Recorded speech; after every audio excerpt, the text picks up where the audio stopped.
怎么长了个黑痣啊？这么好看个屁股，长了颗痣在这里。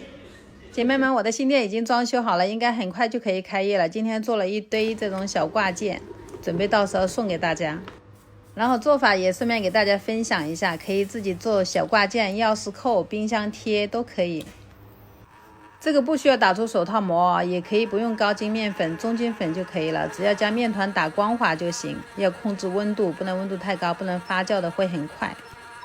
所以最好是用冰水，面团最好是控制在20度左右，然后出缸之后快速把它分成15到20克的小剂子，再搓圆。就搓成这种小圆球，然后盖上保鲜膜，放冰箱冷藏松弛15分钟。松弛好了之后，可以做一个拿一个，不要全部拿出来，不然又发酵了。现在温度都比较高，全部拿出来的话，做的慢了就很难把控。我现在做的是一只小狗，按照视频里面的做法就可以了。这样做出来就是趴着的一条小狗的形状。黑色点缀的部分我用的是墨鱼粉调的面团，也可以用可可粉、黑可可粉都可以。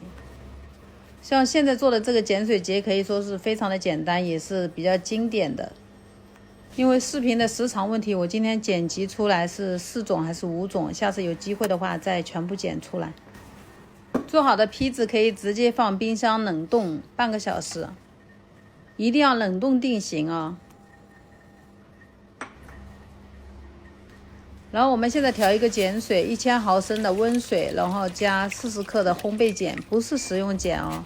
用温水的话，烤制的过程它不容易起泡，泡碱水的过程很快，大概20到30秒。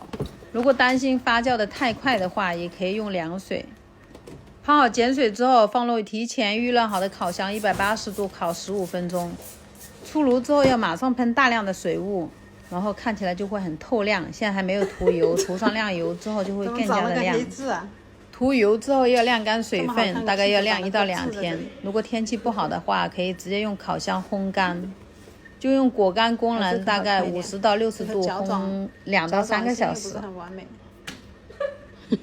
这个也长了个疤，呀，这里长了个疤，真是没有十全十美。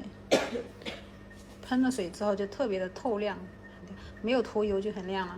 大家放在这里要风干1到2天嘛。看看每一个都非常的可爱哦。